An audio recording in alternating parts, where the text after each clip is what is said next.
अगर आप Rajasthan state open कक्षा 10 या 12 के विद्यार्थी हैं तो आज का वीडियो आपके लिए अति महत्वपूर्ण साबित होने वाला है, क्योंकि आज के इस वीडियो के अंदर हम पीसीबी कैंप से संबंधित बात करने वाले हैं। बहुत सारे विद्यार्थियों ने पीसीबी कैंप से संबंधित कमेंट्स किए थे। हालांकि मैं पहले ही इसके बारे में एक वीडियो देने वाला था, लेकिन समय नहीं मिलने के कारण मैं वीडियो समय अनुसार आपको उपलब्ध नहीं करवा पाया था।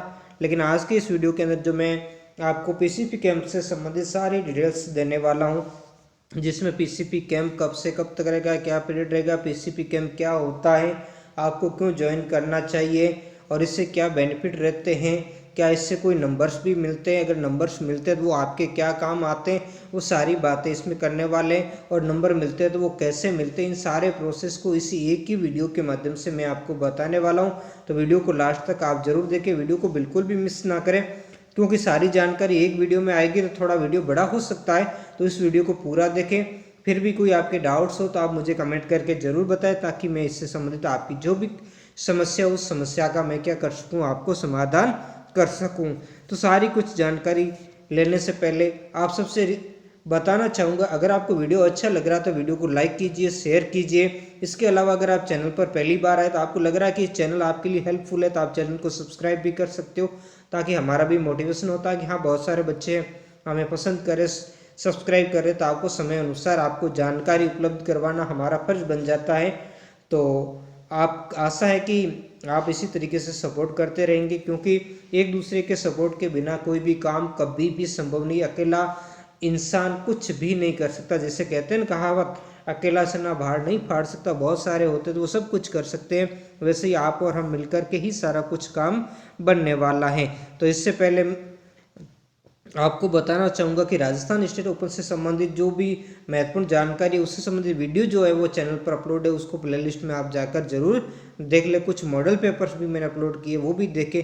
इसके अलावा आप मेरे टेलीग्राम चैनल से जुड़ जाइए, वहाँ पर जो अभी आपकी एग्जाम्स हो रही है उस एग्ज़ाम के आप पेपर शेयर कीजिए, ताकि उनका मैं सोल्यूशन आपको हल के साथ में प्रोवाइड करवा पाऊँ। तो ये जो व्यक्तिगत संपर्क शिविर 2022-23 है, इसका आयोजन कब से कब तक किया जाएगा मैं ये आपको बता देता हूँ। इसकी डेट है 16 जनवरी 2023 से 30 जनवरी 2023 तक।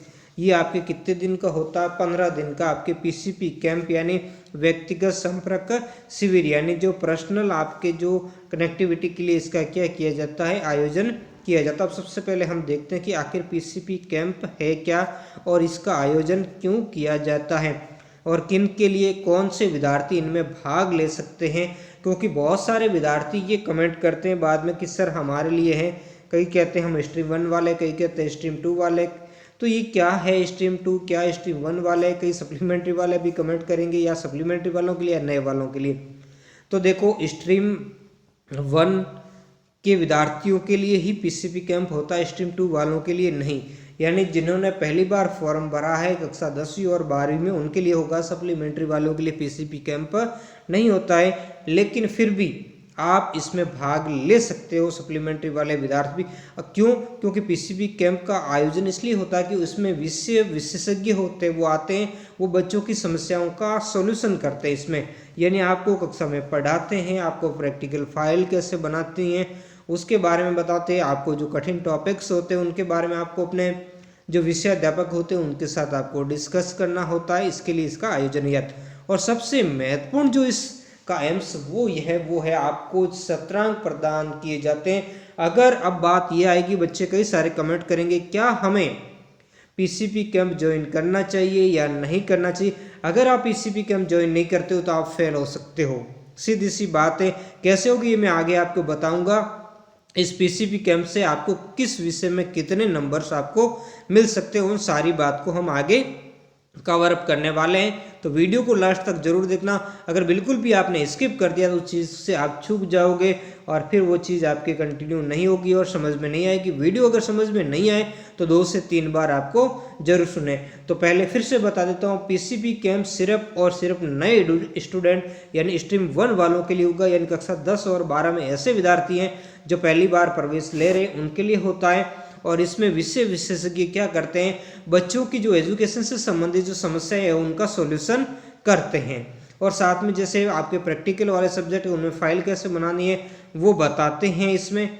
तो इस उद्देश्य को लेकर के क्या किया जाता है, पीसीपी कैंप का आयोजन किया जाता है, ताकि विद्यार्थी और जो विषयाध्यापक हैं वो मिल करके क्या कर सके, जो राजस्थान स्टेट ओपन का रिजल्ट है उसको बेहतर बना सके, यानी एक दूसरे से कोऑर्डिनेट कर सके, एक दूसरे से जुड़ाव कर सके, और बच्चे भी अपनी जो समस्याएं हैं वो अपने विषयाध्यापक के माध्यम से उनको हल कर सकते हैं, उनको समझ सकते हैं। एक तरीके का कहें तो ये 15 दिन का आपका शिक्षण शिविर है, जिसमें जैसे प्रशिक्षण के लिए दूसरों को दिया जाता है वैसे आपको शिक्षण के लिए 15 दिन का ये शिविर लगता है। लेकिन ये हमेशा नहीं है, इसका सेंटर आपके स्टडी सेंटर में आ सकता है, आपके पास वाले विद्यालय में आ सकता है। इसके लिए आपको क्या करना पड़ेगा, अपने स्टडी सेंटर से आपको संपर्क करना पड़ेगा। क्योंकि देखो इसमें होता क्या है कि कम से कम इसमें कंकरी रखी गई है कि 10 स्टूडेंट होने चाहिए तभी होगा। 10 से कम स्टूडेंट होने पर आपको आस पड़ोस का जो सेंटर होता है उस सेंटर में आपको क्या किया जा सकता है, शिफ्ट किया जा सकता है। और अगर फिर भी 5 से 10 के बीच में बच्चे होते हैं तब क्या किया जाता है, पीसीपी कैंप है वो 5 दिन का ही कर दिया जाता है 15 दिन की जगह। तो इस बात का ध्यान रखें। अब इसका समय क्या है, सुबह 10:30 से लगाकर दोपहर के 4:30 बजे के बीच में आपका पीसीपी कैंप आयोजित किया। ये इनके मध्य की बात है। मतलब इस चीज़ का निर्धारण कौन करेगा, निर्धारण जहाँ पर आपका पीसीपी कैंप होगा उस सेंटर, उस विद्यालय के जो शिक्षक होंगे, विषयाध्यापक होंगे, वही इसका क्या करेंगे, निर्धारण करेंगे। ठीक है, तो आप समझ गए हो, कम से कम 10 विद्यार्थी तो हर विषय के होने चाहिए। अगर किसी विषय में विद्यार्थियों की संख्या 5 से 10 के बीच में है तो पीसीपी कैंप 15 दिन की जगह 5 दिन का होगा। अगर 5 से कम बच्चे हैं तो उन बच्चों को क्या किया जाएगा, उनका पीसीपी कैंप निकटतम संदर्भ केंद्र यानी जो निकटतम आपका स्टडी सेंटर होगा वहां पर उन बच्चों को भेजा जाएगा। जहां आपने स्टडी सेंटर लिया उस पर क्या होगा, आपके पीसीपी कैंप नहीं होंगे। तो इस बात को जरूर आपके अपने संदर्भ केंद्र यानी स्टडी सेंटर पर जाकर पता कर लें कि आपका जो है पीसीपी कैंप उसी स्टडी सेंटर पर लगने वाला है या कहीं और दूसरे स्टडी सेंटर पर आपका लगने वाला, इस बात को ध्यान रखें। अब हम बात कर लेते हैं कि स्टडी से अब जो आपका पीसीपी कैंप होता है उसको आयोजित करने का मुख्य उद्देश्य होता है बच्चों को सत्रांक प्रदान करना। बिना सत्रांक के आप फेल हो सकते हो, क्योंकि बच्चे देखते हैं ना सैद्धांतिक परीक्षा में बिल्कुल भी नंबर नहीं आते।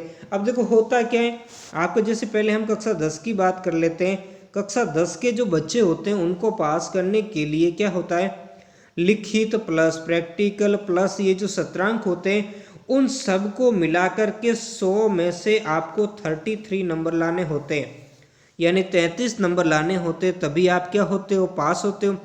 जबकि जो कक्षा 12 के स्टूडेंट हैं उनको क्या करना होता है कि जो ये सत्रांक के नंबर हैं प्लस आपकी जो लिखित परीक्षा है उनका 33% प्लस अगर आपके प्रैक्टिकल है तो प्रैक्टिकल में भी आपको 33% दोनों में अनिवार्य रूप से अलग अलग लाना होता है। और जो टोटल होता है उस टोटल का भी 33% मिनिमम आपके क्या होना चाहिए, नंबर होने चाहिए, तभी आप पास हो पाओगे, अन्यथा फेल हो जाते हो। इसीलिए तो बहुत सारे बच्चों के बारी में आती है सप्लीमेंट्री, क्योंकि इस दोनों के अंदर आपको अलग अलग पास होना पड़ता है। कई सारे विद्यार्थी मुझे कमेंट करते हैं कि कितने नंबर लाने जरूरी है, अभी एग्जाम दे रहे उन सारे बच्चों के लिए सप्लीमेंट्री वालों को भी यही नियम है, उनको भी यही नियम लागू होता है, इसीलिए तो उनके सप्लीमेंट्री आ जाती है अधिकतर, क्योंकि वो 33% दोनों में अलग अलग नहीं ले पाते। जिसमें कम हो जाता, थ्योरी में कम होता है थ्योरी में आ जाती है सप्लीमेंट्री, और अगर प्रैक्टिकल में कम पड़ जाते तो प्रैक्टिकल में आ जाती है। आप देखो माध्यमिक परीक्षा यानी 10वीं वालों के जो ग्रुप 1 के अंदर भाषा उनमें देखेंगे, ठीक है ना। अब यहाँ पर आपको क्या, इसमें से कम तो आपको एक भाषा लेनी होती है और अधिकतम आप 2 भाषा ले सकते हो। और हमेशा बच्चे इसमें से 2 भाषा तो लेते हैं, क्योंकि एक तो हिंदी लेते हैं और अधिकतर हिंदी एक का ही चॉइस करते हैं, जहाँ तक मेरे देखने में आया, क्योंकि अंग्रेजी नहीं लेते हैं बच्चे, फिर राजस्थानी संस्कृत ये तो लेते हैं, लेकिन अमुक बच्चे हिंदी और संस्कृत ले लिया करते हैं। लेकिन जो मोस्ट ऑफ बच्चे इसमें से एक ही भाषा का क्या करते हैं, चयन करते हैं, हिंदी। तो भले आप कोई भी भाषा लगो, ये तो अधिकतम अंक है, 100 अंक का आपका पेपर होगा, जिसमें से आपको 33 नंबर प्राप्त करने हैं। लेकिन सभी में आपको क्या है, 10 अंक के सत्रांक आपको भेजे जाएंगे और 90 अंक की आपकी लिखित परीक्षा होगी। तो मतलब क्या होगा, 10 अंक अगर आपके सत्रांक से भेज दिए जाते हैं तो फिर तो आपको 23 नंबर ही लाने होते हैं लिखित परीक्षा में 90 में से। तो बहुत इसको जरूरी है, इसको ज्वाइन करें, इसको मिस करना आपके लिए बड़ा भारी पड़ सकता है और आप फेल हो सकते हो, आपका 1 साल बर्बाद हो सकता है। इसलिए जहाँ तक मेरी सलाह है कि आप पीसीबी कैंप को बिल्कुल भी मिस ना करें। अगर पास होना है तो इसे जरूर ज्वाइन करें, ठीक है। फिर ये लिखित परीक्षा का समय यहाँ पर इन्होंने दे दिया, 3-3 घंटे का इसमें समय होता है और इन सब्जेक्ट में कोई प्रैक्टिकल परीक्षा नहीं होती है, ठीक है ना। अब देखो आगे हम देखेंगे कि अब ग्रुप ब के अंदर क्या करते हैं। इसमें से आपको अनेक टोटल आपको 5 सब्जेक्ट लेने होते हैं। अगर आपने एक भाषा ले ली है तो 4 विषय आपको इसमें से सेलेक्ट करने पड़ेंगे। 2 भाषा ले ली तो आपको 3 विषय इसमें से क्या करने पड़ेंगे, सिलेक्ट करने पड़ेंगे। कम से कम आपको 5 विषय के अंदर पास होना बहुत ही जरूरी है, तभी आपको Rajasthan state open school marksheet प्रदान करेगा और आपको उस कक्षा में पास करेगा, अन्यथा पास नहीं करेगा। जैसे गणित विषय है तो 100 अंक का पेपर है, 9 अंक का 17 अंक है और 76 अंक के सैद्धांतिक यानी लिखित है और 15 अंक की क्या होगी, प्रैक्टिकल इसमें होती है। जैसे विज्ञान विषय है तो इसमें 100 अंक की क्या होती है, टोटल होता है और 9 नंबर का 17 अंक आपको भेजे जाएंगे। 76 जो अंक होते हैं वो सैद्धांतिक है और 15 अंक का प्रैक्टिकल है। और बाकी जो सामाजिक विज्ञान अर्थशास्त्र इनमें 10 व्यवसाय अध्ययन में 10, क्योंकि जिनमें प्रैक्टिकल नहीं होता उनमें 10 नंबर जाते हैं और जिन विषयों में प्रैक्टिकल होता है उनमें 9 नंबर 17 अंक के रूप में भेजे जाते हैं। लेकिन ये 10वीं वालों के लिए सबके अंदर मिला करके 17 अंक प्लस लिखित प्लस प्रैक्टिकल सबको मिला करके आपके 33 नंबर आने चाहिए कम से कम, तभी आप पास माने जाते हो। अगर अच्छे नंबर लाते हो मेरिट तो आपको हवाई यात्रा का भी लाभ मिल सकता है, आपको जो मीरा पुरस्कार भी मिल सकता है, आपको एकलव्य पुरस्कार भी मिल सकता है। उनके बारे में मैंने जानकारी एक वीडियो में दे रखी, वो आपने नहीं देखी देख लीजिए, जिस वीडियो का लिंक मैं आई बटन में भी दे दूंगा, वहां से आप जा करके देख लीजिए। तो ये बात अब कुछ और सब्जेक्ट कक्षा 10 वालों के जैसे कई बार बच्चे कहते हैं कि सर हमें कौन कौन से सब्जेक्ट लें, क्या सब्जेक्ट, तो ये कौन सा सब्जेक्ट है, तो ये सब्जेक्ट है, ठीक है ना। तो ये मनोविज्ञान है, भारतीय संस्कृति और विरासत है, इनमें भी 10-10 अंक या 17 अंक या 30-30 अंक की लिखित परीक्षा होती है। जबकि चित्रकला है, चित्रकला के अंदर 3 नंबर का जो आपके 17 अंक भेजे जाते हैं, 27 नंबर की लिखित और 70 नंबर की क्या होती है इसमें प्रैक्टिकल परीक्षा होती है। जबकि डेटा एंट्री कार्य में क्या होता है, अधिकतर बच्चे इसीलिए यही लेते हैं विषय, जो 4 नंबर का तो 17 अंक होता है और 36 अंक की लिखित, जबकि 60 नंबर की क्या होती है, प्रैक्टिकल होती है। और अधिकतर बच्चे ये क्योंकि प्रैक्टिकल में वो अच्छे नंबर ले आते हैं और इसी कारण उसमें अधिकतर चित्रकला और डेटा एंट्री कार्य के वाले में जो क्या होते हैं, पास भी हो जाते हैं। अब माध्यमिक यानी 12वीं वालों की बात कर लेते हैं। अब देखो ध्यान यहाँ पर आपको ये देना है कि 12वीं वालों को, देखो 12वीं वालों को सबसे ज़्यादा बात इस बात का ध्यान रखना चाहिए कि जैसे कक्षा 10 से आपका उल्टा है, आपके जो क्या होगा, ये जो 17 अंक प्लस जो सैद्धांतिक यानी आपकी जो लिखित परीक्षा होगी, उन दोनों को मिलाकर के जो योग होगा उस योग का 33% आपको लाना है, उसमें से 33। जैसे यहाँ पर आपके जैसे ये जो कम से कम आपको इन भाषाओं में से एक भाषा लेनी, अधिकतर आप इनमें से 2 भाषा ले सकते हो, इनमें प्रैक्टिकल आपके नहीं होती है। तो टोटल 100 नंबर का होता है, 10 का 17 अंक, 90 का पेपर। तो इसमें से आपको 33% नंबर लाते हो तो आप पास हो जाते हो, ठीक है। तो 10 नंबर आप 17 अंक में से लाएंगे तो 10 कम हो गए, पीछे 23 नंबर ही आपको इसमें लाने हैं, तो इजीली आप क्या हो सकते हो, पास हो सकते हो। हालांकि एक्स्ट्रा विषय के रूप में आप तीसरी भाषा भी ले सकते हो, यानी कंपलसरी जो 5 हैं, 5 में आप 1 या 2 भाषा उसमें से ले सकते हो। बाकी ये वाले सब्जेक्ट है, इसमें से जो आपको 3 या 4 जो सब्जेक्ट है वो आपको इनमें से लेने होते। यहाँ पर आप देखोगे अलग अलग, जैसे गणित है तो गणित के अंदर कक्षा 12 के अंदर क्या है, सिर्फ 10 का 17 अंक और 90 के लिखित, यहाँ प्रैक्टिकल नहीं है, जबकि कक्षा 10 वालों के लिए प्रैक्टिकल थी गणित। जबकि भौतिकी के अंदर 8 नंबर के 17 अंक है ना, यहाँ 72 नंबर की सैद्धांतिक है और 20 की क्या है, प्रायोगिक है, ठीक है ना। तो इस तरीके से ये आप जैसे इतिहास विषय के अंदर 10 का है, 90 का है, ठीक है, क्योंकि इनमें प्रैक्टिकल नहीं होती। जिनमें प्रैक्टिकल होती है उनमें जो ये 8 नंबर का होता है, जैसे भौतिक, रसायन विज्ञान, जीव विज्ञान 8 नंबर के 17 अंक भेजे जाते हैं, जैसे भूगोल है। बाकी जिनमें जैसे इतिहास है, राजनीति विज्ञान है, अर्थशास्त्र है, व्यवसाय अध्ययन, लेखा शास्त्र, इसमें 10-10 नंबर है, मनोविज्ञान है, फिर समाजशास्त्र है। तो जिनमें प्रैक्टिकल नहीं होती उनमें 10-10 अंक भेजे जाते हैं। बाकी जिनमें जैसे गृह विज्ञान में प्रैक्टिकल होती है, अधिकतर बच्चे गृह विज्ञान भी लेते हैं, तो इसमें 8 अंक का आपका क्या होता है, 17 अंक, 72 अंक की लिखित परीक्षा और 20 अंक की आपकी क्या हो जाती है, प्रैक्टिकल होती है। वैसे कंप्यूटर विज्ञान 40 अंक की प्रैक्टिकल तो 6 नंबर ही आपके 17 अंक होता है। फिर चित्रकला वही 3 अंक के भेजे जाते हैं। पर्यावरण विज्ञान में 8 अंक के 17 अंक होता है। डेटा एंट्री में 4 अंक का जो ऊपर हमने देखा। बाकी इसमें जैसे चित्रकला में 70 अंक की जो क्या होती है प्रैक्टिकल होती है। डेटा एंट्री कार्य में 60 अंक की आपकी प्रैक्टिकल होती है। तो देखो अब लग तो मैंने जो आपको बताया है वो आपको समझ में आ गया होगा कि आप किस तरीके से पास हो सकते हो, ठीक है ना। तो आपको जो कक्षा 12 के लिए सैद्धांतिक यानी जो ये दोनों कॉलम है इन दोनों कॉलम का के अंदर मिलाकर के भी जैसे कुल योग होगा। जैसे मनोविज्ञान में तो 100 हो जाते हैं तो 100 में से 33, लेकिन जैसे अब कंप्यूटर विज्ञान में 54 है और ये 6 54 और 60 हो गए ना, तो 60 का 33% आपको लाना जरूरी है। अगर आपको 60 का 33% नहीं लाते हो तो आप क्या हो जाते हो, फेल हो जाते हो, ठीक है ना। 60 का 33% कैसे आप ज्ञात करोगे कि 60/100 गुणा आप कर लोगे 33 के अंदर, ठीक है ना। तो आपको जैसे 0 से 0 कट जाएगा। अब यहाँ पर आप भाग दीजिए 2 का, तो 3 दूनी 6 और 5 दूनी 10। अब यहाँ से आप इनको क्या करोगे, 3 तिये 9 3 तिये 9। अब इसमें 5 का आप भाग दे दीजिए कि 5 एकम 5, पीछे कितने बच गए 4 और 9 49। और समझ लो आप 50 हम गिन लेते हैं, पूरा 100 मान लेते हैं, तो कितना हो जाएगा आपके। अब 100 नहीं तो यहाँ कितना 4 रह गया और वहाँ पर 9, ठीक है ना।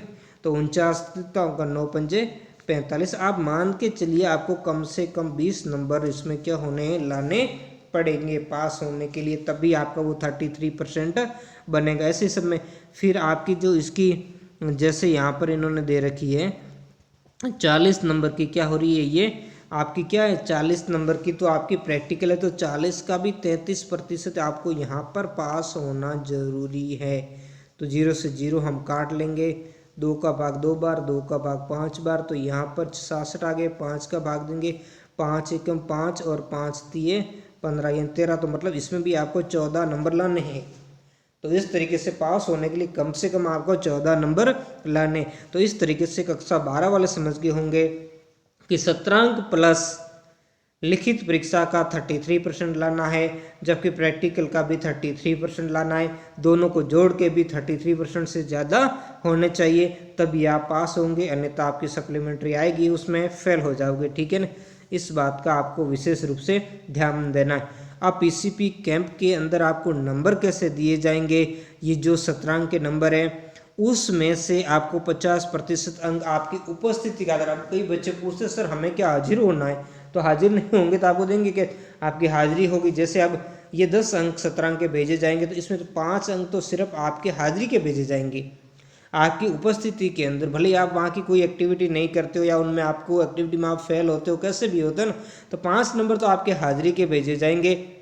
और जो विशेष 50% यानी बाकी के जो 5 नंबर वो आपके अनुशासन, आपके व्यवहार, वो लिखित परख के आधार पर होंगे। आपके वहाँ कोई टेस्ट ले लिया जा सकता है, आपको कुछ लिखने को कह दिया जाता है, कोई टास्क दिया जा सकता है आपको, तो उसके आधार पर आपको वो दिया जाएगा, ठीक है ना। उस और ये कौन देंगे, जो संदर्भ केंद्र का प्रभारी होगा, आपका जो सेंटर का प्रभारी होगा, हेड होगा, वही आपको क्या करेगा, ये नंबर प्रोवाइड करेगा। तो अब लगता है कि अब कोई जानकारी आपकी कोई कन्फ्यूजन क्लियर नहीं रहा है। अगर फिर भी क्लियर रहे, आपका कोई कन्फ्यूजन हो कमेंट में बता सकते हो। वीडियो समझ में नहीं आया 2 से 3 बार देखिए, इतना सारा अच्छी तरीके से आपको बता दिया है, ठीक है। तो मिलते हैं नेक्स्ट वीडियो में एक नए टॉपिक के साथ। धन्यवाद।